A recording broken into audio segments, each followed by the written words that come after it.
आनंद मठ। आनंद मठ और ऋषियों की अनमोल धरोहर को संजोएं।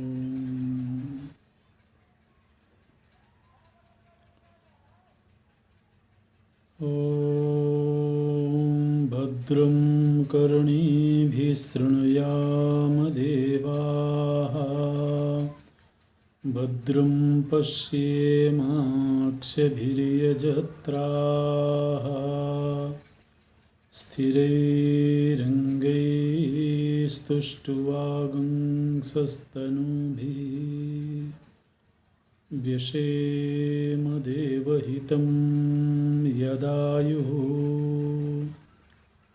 स्वस्ति न इन्द्रो वृद्धस्रवाः, स्वस्ति नः पूषा विश्ववेदाः, स्वस्ति नस्तार्क्ष्यो अरिष्टनेमिः, स्वस्ति नो बृहस्पतिर्दधातु। ॐ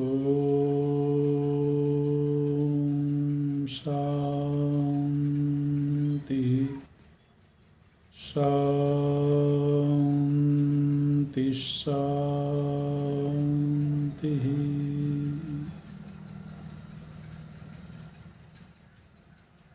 सच्चिदानन्दरूपाय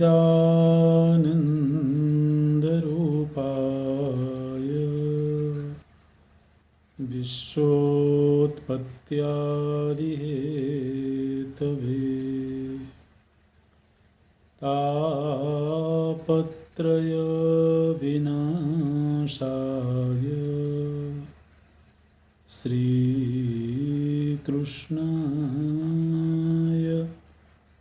वयं नमः। श्रीकृष्णाय वयं नमः। नारायणं नमस्कृत्य नरं चैव नरोत्तमं, देवीं सरस्वतीं व्यासं ततो जयमुदीरयेत्। ततो जयमुदीरयेत्।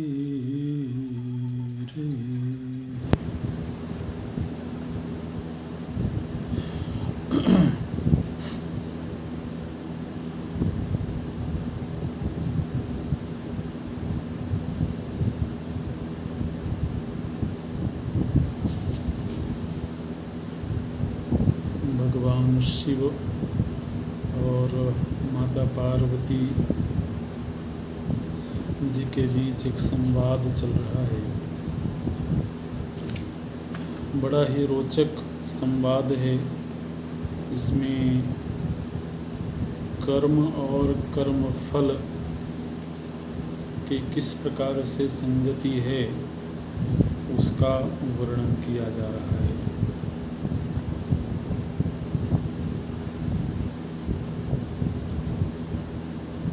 छोटे छोटे प्रश्न हैं माता पार्वती जी के और भगवान शिव उसका उत्तर देते हैं। ये प्रश्न कर्मफल से संबंधित हैं। प्रायः आस्तिक लोगों के भीतर इस तरह के प्रश्न रहते हैं। तो माता पार्वती जी एक तरह से आस्तिकों का प्रतिनिधित्व करते हुए जो लोग कर्म सिद्धांत में विश्वास रखते हैं ऐसे लोगों के मन की जो जिज्ञासाएं हैं वही माता पार्वती जी रख रही हैं और भगवान शिव उसका उत्तर देते हैं।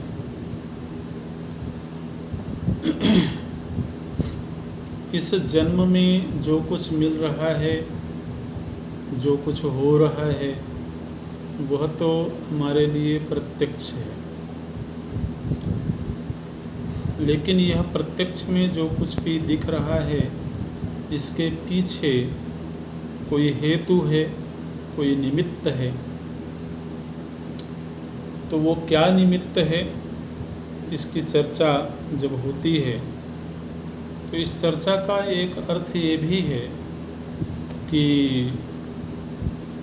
जिस तरह से वर्तमान फल पूर्व के कर्म का परिणाम है, इसी तरह से वर्तमान का कर्म आगामी जीवन में मिलने वाले फल का हेतु बनेगा। तो यदि व्यक्ति उस तरह का फल नहीं चाहता है तो उसे कर्म करते समय सावधान हो जाने की आवश्यकता है। माता पार्वती जी पूछती हैं कि इस जन्म में कुछ लोग जन्म से ही अंधे होते हैं अथवा जन्म होने के कुछ काल बाद अंधे हो जाते हैं, उनकी आँख चली जाती है। तो किस कर्म के परिपाक से ऐसा होता है? जात्यंधाश्चैव दृश्यन्ते जाता व नष्ट चक्षुषः केन कर्म विपाकेन तन्मे संशितुमर्हसि। तो किस कर्म के परिणाम से कोई व्यक्ति जन्मांध ही पैदा होता है अथवा जन्म के कुछ काल बाद आँख नष्ट हो जाती है? तो भगवान शिव उत्तर देते हैं, बोले कि जो अपनी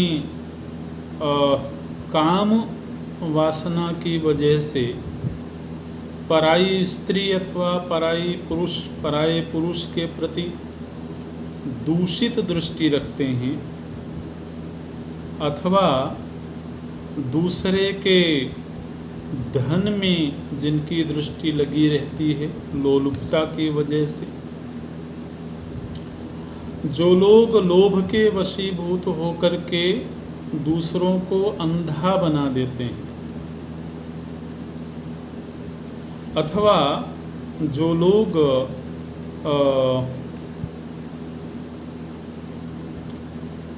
दूसरों के दोषों को दिखाने की चेष्टा करते हैं, दूसरे के सामने बखान करने की चेष्टा करते हैं, ऐसे लोग ही आगामी जन्म में नेत्र रोग, जन्म से ही नेत्र रोग अथवा जन्म से ही अंधत्व को प्राप्त करते हैं। तो अब यहाँ पर माताजी एक एक रोग, यहाँ तक कि किसी को अगर दांतों का रोग हो गया है तो वो किस कर्म की वजह से हुआ, किसी को कंठ का रोग हो गया तो वो किस वजह से हुआ है, ये भी प्रश्न पूछ रही हैं। किसी को पक्षाघात हो जाता है, किसी को प्रमेह का रोग हो जाता है अथवा शर्करा, डायबिटीज़ बोलते हैं जिसको, तो शर्करा रोग हो जाता है, तो वह किस कर्म की वजह से होता है, ये प्रश्न पूछती हैं और भगवान उसका उत्तर देते हैं। किसी का को सूखा रोग हो जाता है, शरीर अचानक ही सूख जाता है,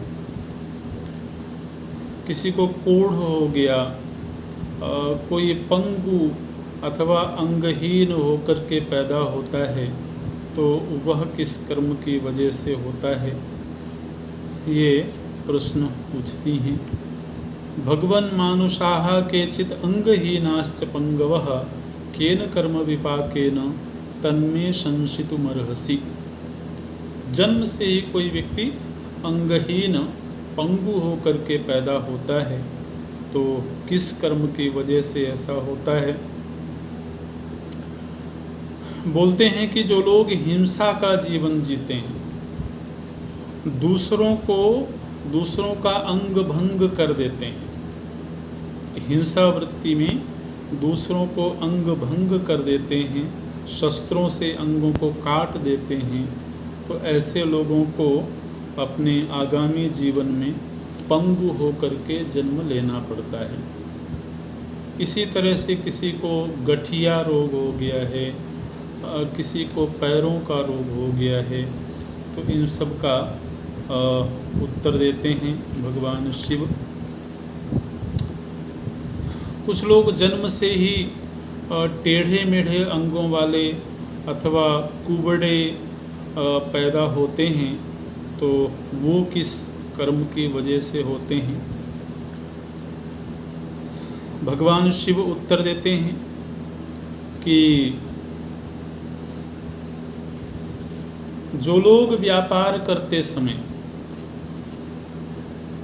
वस्तुओं को तौलते समय तौलने के लिए जो बाट होता है उसको तोड़ फोड़ करके छोटा कर देते हैं, तो इस तरह का आचरण भी कई बार दुकानदार व्यापारी लोग करते हैं। क्रय विक्रय करते समय वो वस्तु की चोरी कर लेते हैं,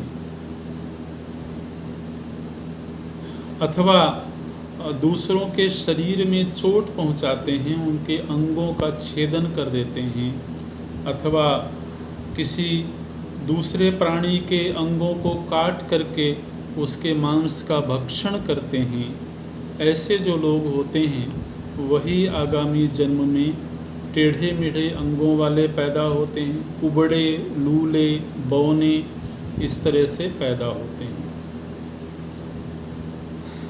तो ये भी सब पूर्व जन्म में किए हुए आचरणों की वजह से ही होता है।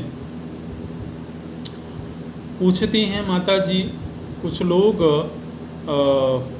संतानहीन होते हैं, बहुत प्रयत्न करने पर भी संतानहीन ही रहते हैं और संतानहीनता से दुखी रहते हैं, तो ऐसा किस कर्म की वजह से होता है। भगवान शिव बोलते हैं कि जो लोग निर्दयता पूर्वक मृगों अथवा पक्षियों के बच्चों को मारते हैं, पशु पक्षियों के बच्चों को खा जाते हैं, मांसाहार वृत्ति वाले जो लोग हैं, तो इस तरह से जब पशु पक्षियों के बच्चों को मार करके खाते हैं, अथवा दूसरों के पुत्रों के प्रति द्वेष का भाव रखते हैं, इस तरह का आचरण करने वाले जो लोग होते हैं वही संतानहीन रहते हैं और संतानहीनता का दुख पाते हैं, अथवा संतान हुई भी तो अल्प आयु में ही उसकी मृत्यु हो जाती है। तो ये सब भी इन्हीं कर्मों की वजह से होता है।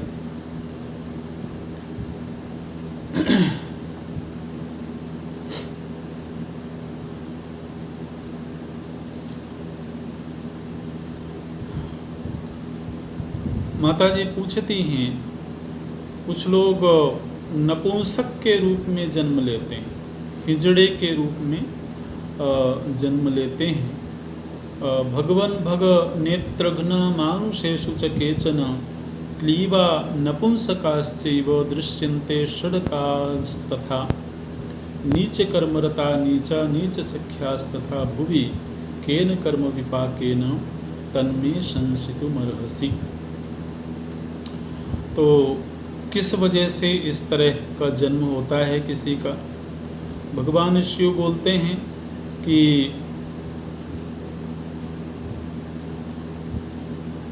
कभी कभी लोग अपने कार्य का निर्वाह करने के लिए, अपना काम साधने के लिए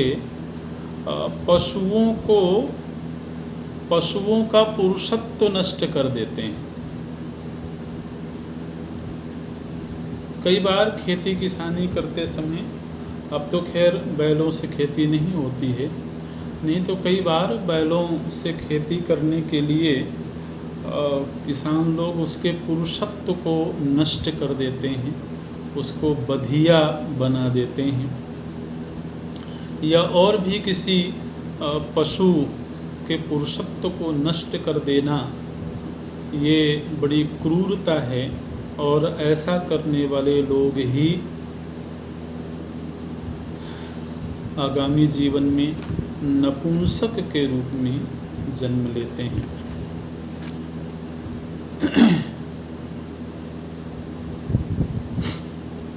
इसी तरह से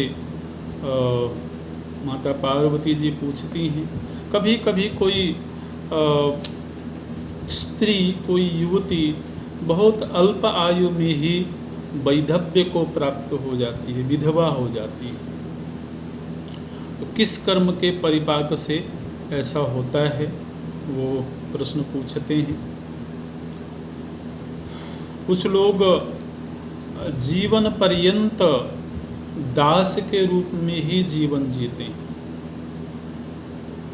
और न केवल दासता का ही जीवन जीते हैं, बल्कि वो हमेशा डांट फटकार सहते हैं, हमेशा पीटे जाते हैं। इस तरह के भी लोग इस जीवन में दिखाई देते हैं। तो किस कर्म की वजह से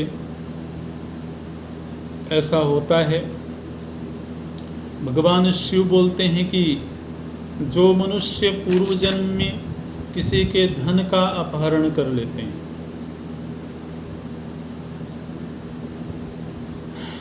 किसी को ऋणी बना देते हैं,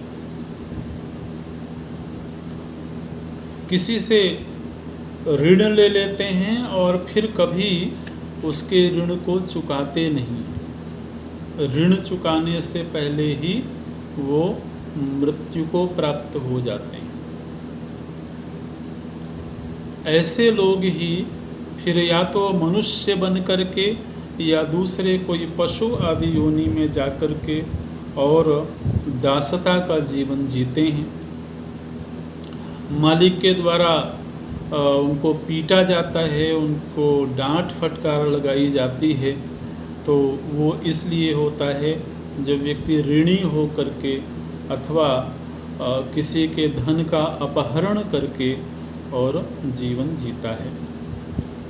पराये धन का अपहरण कर लेना हो, किसी के स्वत्व को छीन लेना हो, बंटवारे के समय जिसको जो अधिकार प्राप्त होना चाहिए उसको उस अधिकार से वंचित कर देना हो। कई बार जब भाइयों में भी बंटवारा होता है तो जिसको जितना हक मिलना चाहिए दूसरे कई बार उस हक को छीन लेते हैं। तो किसी भी तरीके से अपहरण करके हो, डकैती चोरी करके हो, ऋण ले करके हो, किसी के अधिकार को छीन लेना हो, इस तरीके से जब व्यक्ति जीवन जीता है वही आगामी जीवन में फिर दास के रूप में उसको जीवन जीना पड़ता है।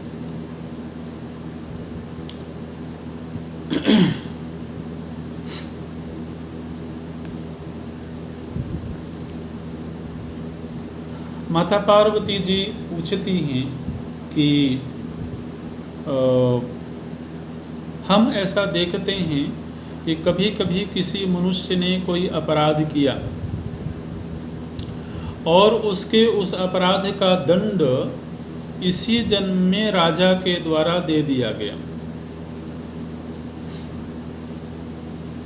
अथवा जैसे किसी ने कोई अपराध किया और सरकार के द्वारा उसको दंड दे दिया गया, तो अब सरकार अथवा राजा के द्वारा दंडित हो जाने पर भी क्या उस मनुष्य को यमराज के द्वारा उसके अपराध का दंड मिलेगा अथवा नहीं मिलेगा?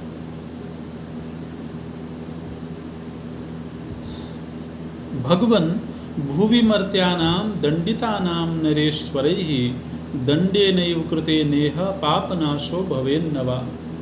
राजा के द्वारा दंडित हो जाने पर क्या उसके पाप का नाश हो जाता है अथवा नहीं होता है?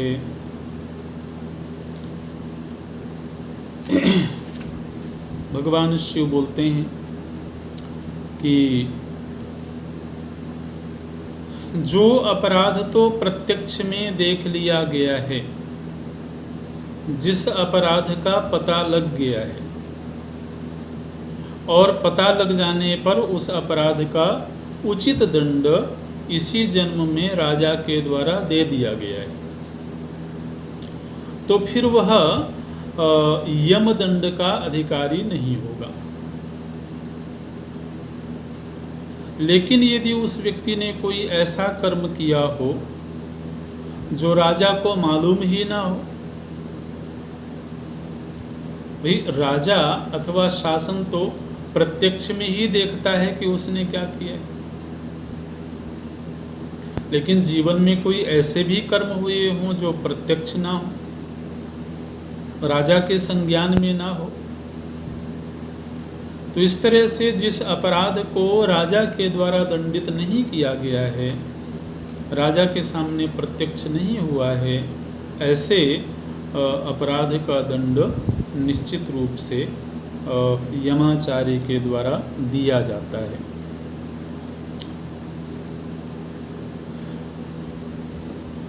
माता पार्वती जी पूछती हैं, बड़े ही व्यावहारिक प्रश्न पूछ रही हैं। कभी कभी हम सुनते हैं, शास्त्रों में भी ऐसा वर्णन आता है कि कोई व्यक्ति किसी बुरे कर्म का प्रायश्चित कर ले, तो यदि उसने प्रायश्चित कर लिया, हमने कोई अपराध किया और अपराध करने के बाद में जो उसका उचित प्रायश्चित होना चाहिए वो प्रायश्चित कर लिया, तो प्रायश्चित कर लेने से वह पाप धुल जाएगा अथवा नहीं धुलेगा? किमर्थम दुष्कृतम कृत्वा मानुषा भुवि नित्यशः पुनस्तत्कर्मनाशाय प्रायश्चित्तानि कुर्वते। तो यह प्रायश्चित पाप का हरण करता है या नहीं करता है? भगवान शिव जी बोलते हैं कि मनुष्य दो तरह से पाप करता है। द्विधा तु क्रियते पापम सद्भिश्चासद्भिरेव च अभिसंधाय वा नित्यम अन्यथा वा युदृच्छया। बोलते हैं भगवान शिव, चाहे कोई सज्जन हो या असज्जन हो, व्यक्ति दो तरह से पाप करता है। एक पाप करता है वह जानबूझ करके, योजना बना करके, जानबूझ करके, संकल्प ले करके, और वह कोई पाप कर्म करता है, आपराधिक कृत्य करता है।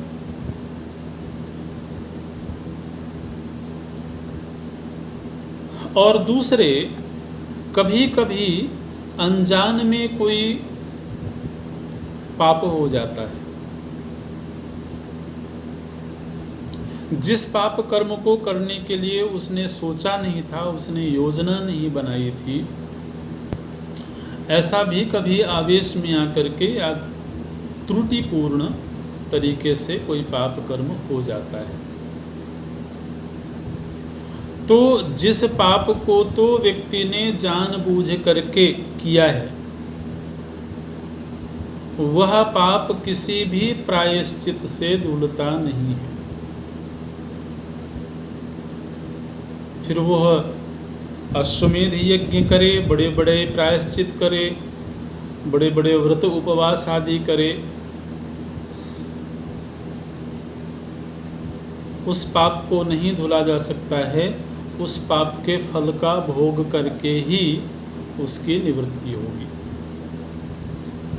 लेकिन यदि कोई ऐसा कर्म हुआ है जो पाप की श्रेणी में है और जानबूझ करके नहीं किया गया है, बाद में उसको पता लगा कि मुझसे ये गलती हो गई, तो इस तरह से ऐसे पाप का निवारण प्रायश्चित करने से हो जाता है। उचित प्रायश्चित जो भी शास्त्र में बताया गया है, ऐसा उचित प्रायश्चित यदि कर लिया जाए तो उसका नाश हो जाता है। बोलते हैं अन्यथा यत्कृतं पापं प्रमादात् वा यदृच्छया प्रायश्चित्ताश्वमेधाभ्याम श्रेयसा तत्प्रणश्यति। बोलते हैं कि फलाभिसंधि पूर्वक, संकल्प पूर्वक जिन कर्मों को किया गया है, जिन पाप कर्मों को किया गया है, वो सहस्रों अश्वमेध यज्ञों के द्वारा भी नष्ट नहीं होते हैं।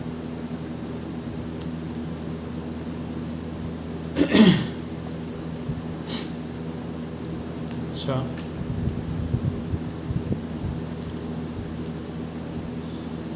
फिर माता जी प्रश्न पूछती, ज्योतिष से संबंधित प्रश्न है।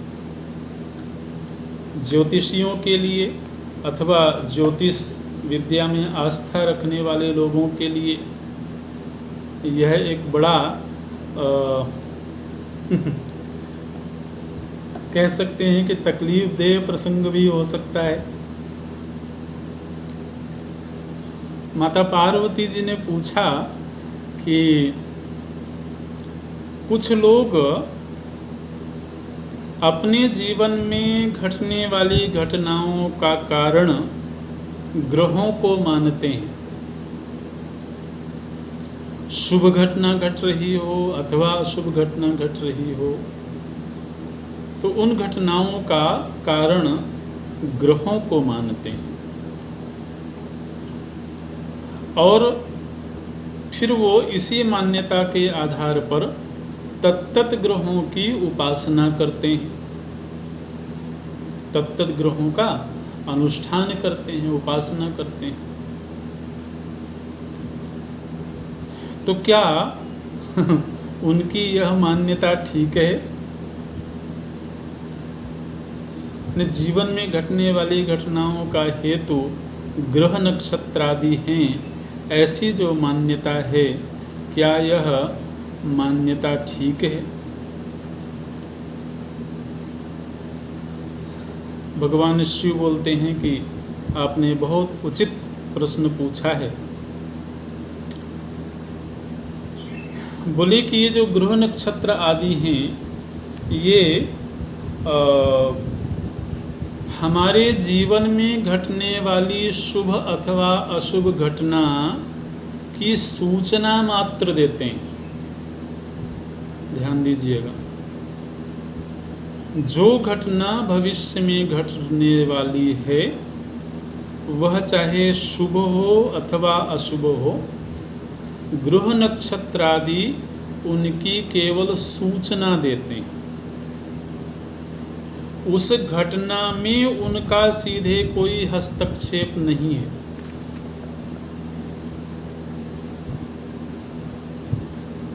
ये बोलते हैं, स्पष्ट रूप से भगवान शिव बोलते हैं कि स्थाने संशयितम देवी शृणु तत्व विनिश्चयम नक्षत्राणि गृहाश्चैव शुभाशुभ निवेदकाः मानवानां महाभागे न तु कर्मकराः स्वयं।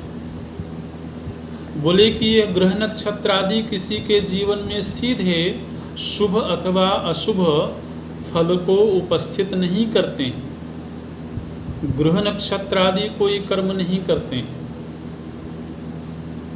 वो केवल सूचना देते हैं, संकेत करते हैं कि तुम्हारे जीवन में ऐसी घटना घटने वाली है। तो यह जो ज्योतिष विद्या है, यह ज्योतिष विद्या किस लिए है? बोले कि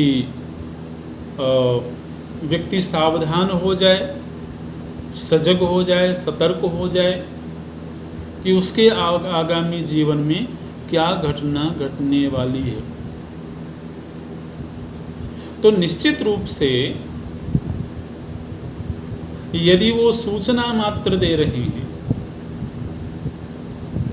तो फिर वो स्वयं प्रसन्न हो या अप्रसन्न हो, उससे तो कोई प्रयोजन ही नहीं रहा।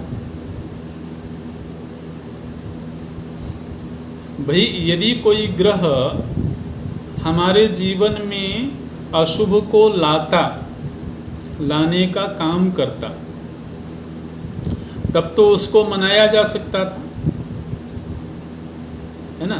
तब तो उसकी नाराजगी दूर की जा सकती थी। लेकिन अगर वो केवल सूचना दे रहे हैं, बोले कि मनुष्य को अपने जीवन में जो कुछ भी मिल रहा है वह उसको स्वयं के किए हुए कर्म से ही मिल रहा है। लेकिन कई बार कुछ लोग ग्रहों को ही उसका निमित्त मान लेते हैं। तो ग्रहों को ही शुभ अथवा अशुभ कर्म का निमित्त मान लेना यह केवल प्रवाद मात्र है।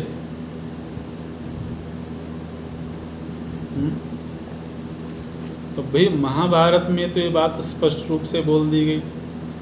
अब ज्योतिषियों का क्या होगा हमको नहीं मालूम, क्योंकि वहाँ तो बहुत बड़ी संख्या है। इस ग्रह को शांत करवा लिया जाए तो ये काम ठीक हो जाएगा, इस ग्रह की वजह से ये काम बिगड़ गया है ना? तो जीवन में काम के बिगड़ जाने का हेतु जब ग्रह को बताया गया तो निश्चित रूप से फिर ये बताना पड़ेगा कि उसको कैसे ठीक किया जाए, उसको कैसे शांत किया जाए। महाभारत में ये कह दिया गया कि उनका कोई हाथ ही नहीं है। वो तो आपको सूचना दे रहे हैं। आपको यदि जानकारी लेना है कि भविष्य में क्या होने वाला है तो आप उनसे जानकारी ले लीजिए, और जानकारी लेकर के आप सजग हो जाइए। तो अच्छा है कि लोग महाभारत ना पढ़ें। अगर उनको अपनी मान्यताओं अपनी मान्यताओं में ही खुश रहना है तब तो फिर ना पढ़ें तो ठीक है। अच्छा, माता जी पूछती हैं कि व्यक्ति जीवन में दोनों तरह के कर्म करता है, शुभ कर्म भी करता है और अशुभ कर्म भी करता है। मैं ये जानना चाहती हूँ कि जब व्यक्ति को दूसरा जन्म मिलता है तब उसे किस कर्म का फल पहले मिलता है और किसका फल बाद में मिलता है। माने शुभ और अशुभ में से किस कर्म का फल पहले और किस कर्म का फल बाद में मिलता है, ये मैं जानना चाहता हूँ। भगवान शिव बोलते हैं कि देवी, कुछ लोग इस तरह से बोलते हैं कि अशुभ कर्म का फल पहले मिलता है, कुछ लोग ऐसा बोलते हैं कि शुभ कर्म का फल पहले मिलता है। लेकिन मैं ये कहता हूँ कि ये दोनों ही मिथ्यावाद हैं। मनुष्य जीवन में समय समय पर सुख भी मिलता हुआ दिखाई देता है, दुख भी मिलता हुआ दिखाई देता है। कभी कभी कोई व्यक्ति समृद्ध दिखता है किंतु दुखी दिखाई देता है, कभी कोई भी व्यक्ति विपन्न होता है लेकिन सुखी दिखाई देता है। तो इसलिए इस जन्म में, मनुष्य जन्म में तो पृथ्वी में मुख्य रूप से तो दोनों ही प्रकार के कर्मों का फल आगे पीछे क्रमशः मिलता ही है। किंतु नरक और स्वर्ग में ऐसी स्थिति नहीं है। नरक में केवल दुख ही दुख है और स्वर्ग में केवल सुख ही सुख है। इसलिए या तो शुभ कर्म किया हुआ है तो केवल शुभ कर्म का ही फल पाने के लिए वह स्वर्ग में जाएगा, और यदि अशुभ कर्म किया है तो उसका फल भोगने के लिए वह नरक में जाएगा। तो वहां तो एक क्रम दिखाई देता है। लेकिन धरती पर, मनुष्य लोक में ये दोनों मिश्रित ही दिखाई देते हैं। अब यदि कभी ऐसा हो कि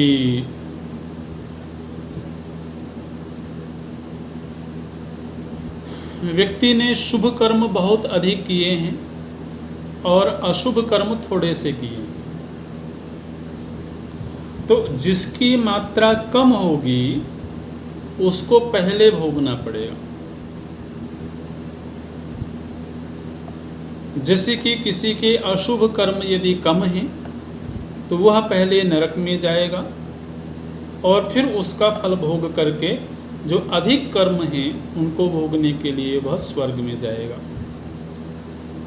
इसी तरह से यदि किसी के शुभ कर्म कम हैं और अशुभ कर्म अधिक हैं तो वह पहले स्वर्ग में जाकर के शुभ कर्मों को भोग लेगा और फिर पीछे वह अशुभ कर्मों को भोगने के लिए नरक में जाएगा।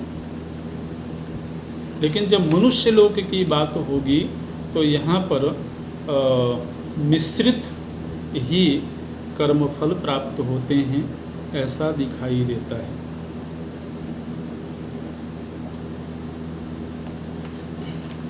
माता जी पूछती हैं, सामान्य तौर पर तो व्यवस्था ये है कि व्यक्ति अपनी पूरी आयु को जी करके वृद्धावस्था को प्राप्त हो करके ही फिर मृत्यु को प्राप्त होता है, लेकिन कभी कभी हम बाल्यावस्था में भी किसी को मरते हुए देखते हैं। पूरी आयु को जिए बिना बाल्यावस्था में ही कोई मृत्यु को प्राप्त हो जाता है, तो इसका कारण क्या है?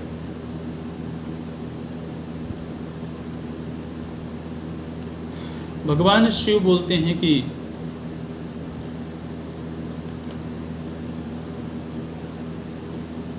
इसमें आयु का कोई विशेष प्रयोजन नहीं है। मृत्यु प्राप्त होने का मुख्य हेतु है प्रारब्ध का समाप्त हो जाना। अब इस जन्म के लिए जो प्रारब्ध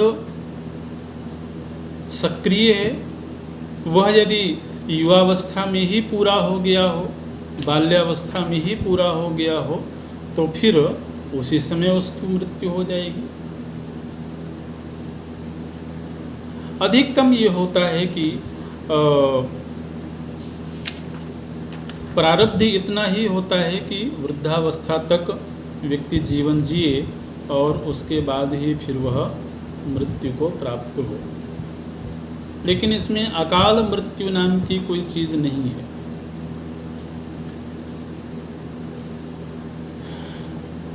प्रत्येक व्यक्ति की मृत्यु उसके प्रारब्ध समाप्त होने पर ही होती है।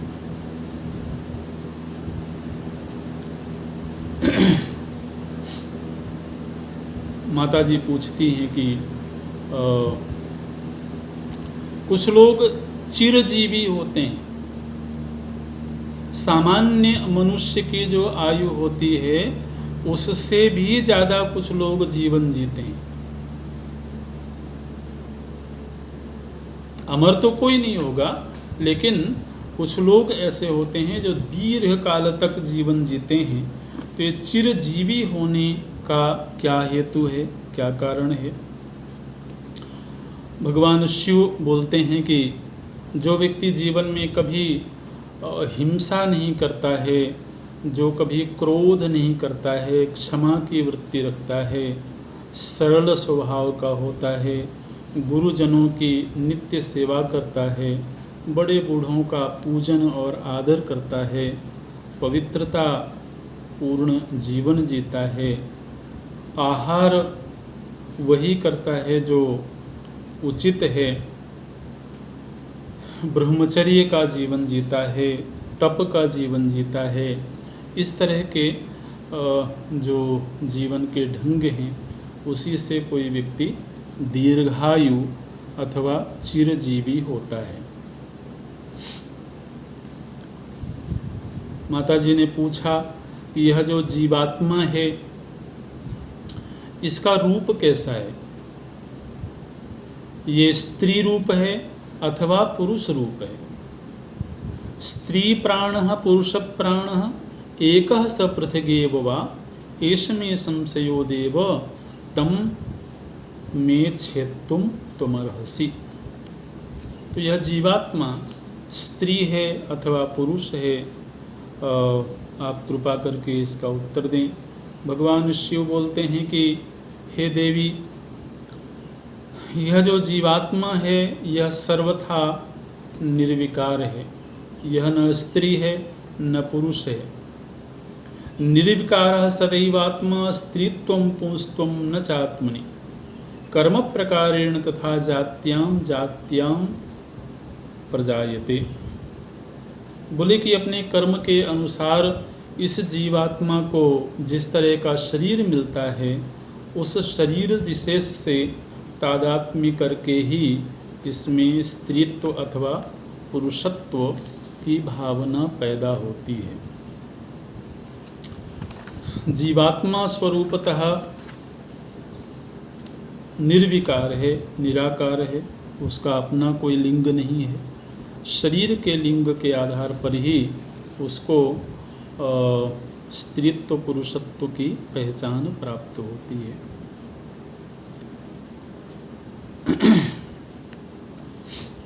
एक बड़ा रोचक प्रश्न पूछती हैं माताजी।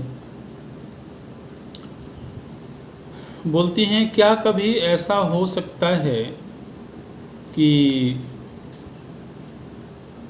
दूसरों का अप्रिय करके भी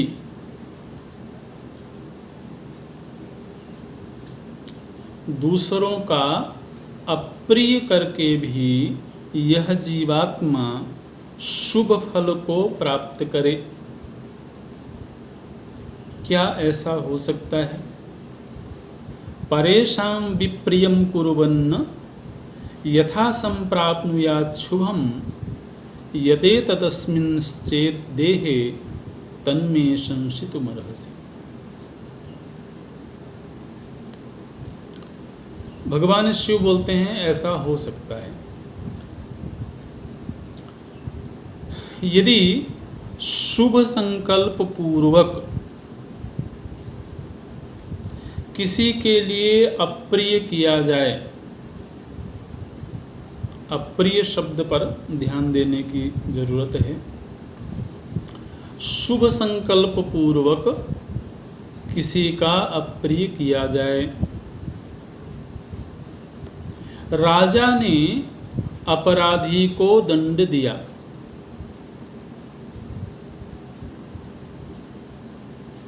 अब अपराधी को दंड भोगना अच्छा तो नहीं लगता है।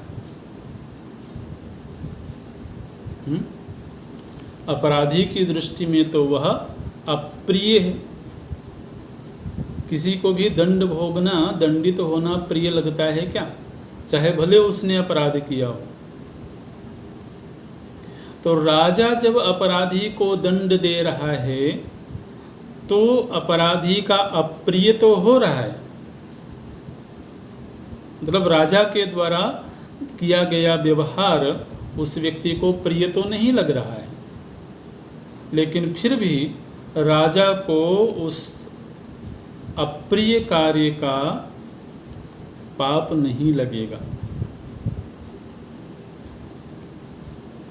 इसी तरीके से गुरु अपने शिष्यों को दंडित करे, स्वामी अपने सेवक को दंडित करे, माता पिता अपने संतान को दंडित करे, चिकित्सक रोगी को दंडित करे।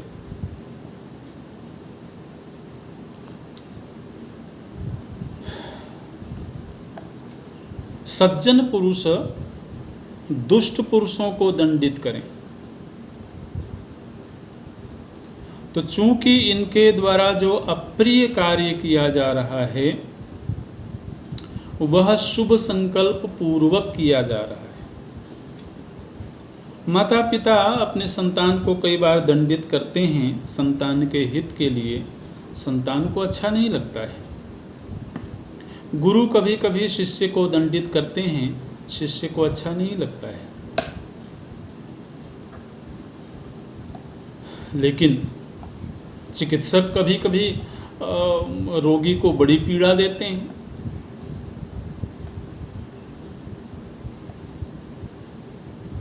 तो उसको वो अच्छा तो नहीं लगता है। लेकिन चूंकि वह जो अप्रिय कार्य है वह शुभ संकल्प पूर्वक हुआ है, इसलिए उस व्यक्ति को पाप नहीं लगता है, बल्कि वह शुभ कर्म में ही गिना जाता है।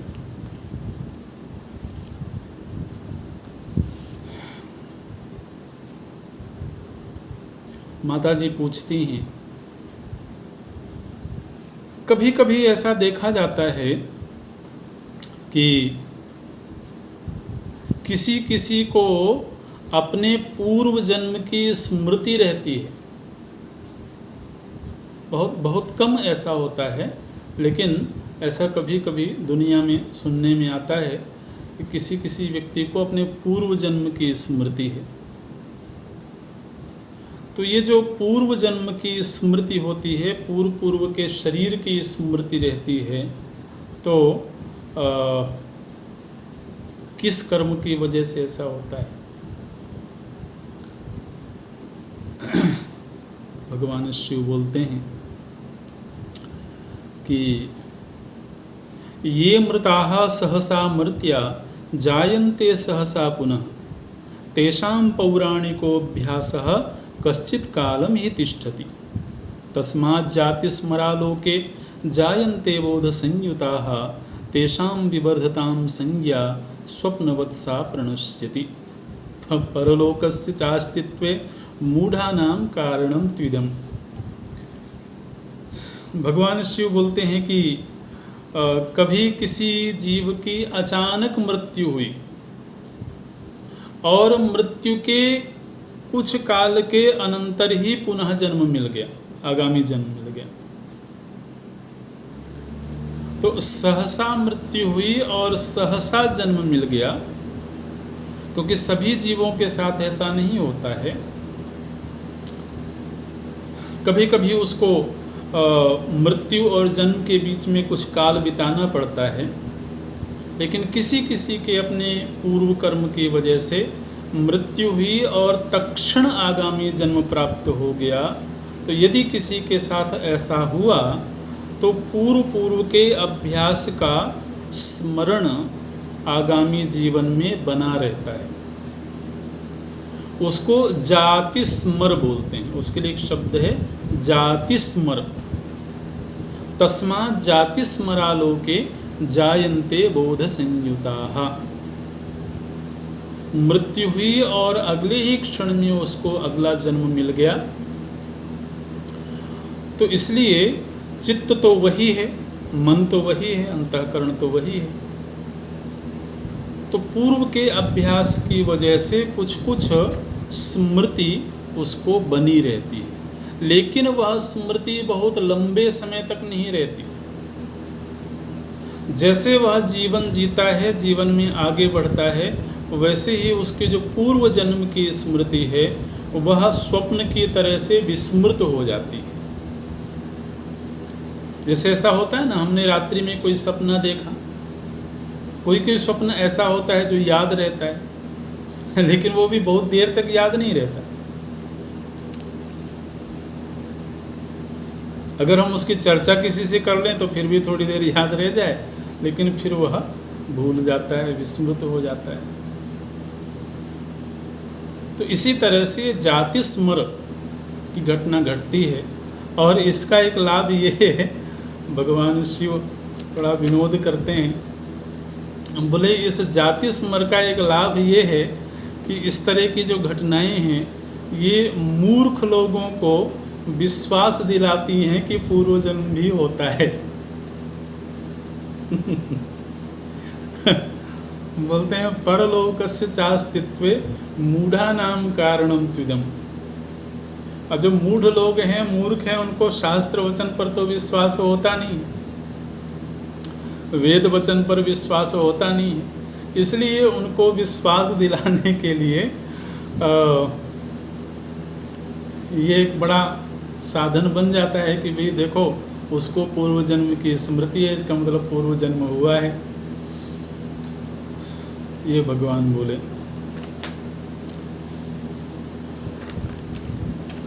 यही पूरा करते हैं। ओम पूर्णमदः पूर्णमिदं पूर्णात् पूर्णमुदच्यते पूर्णस्य पूर्णमादाय पूर्णमेवावशिष्यते। ओम शांति शांति शांति। हरि ओम श्री गुरुभ्यो नमः। हरि ओम।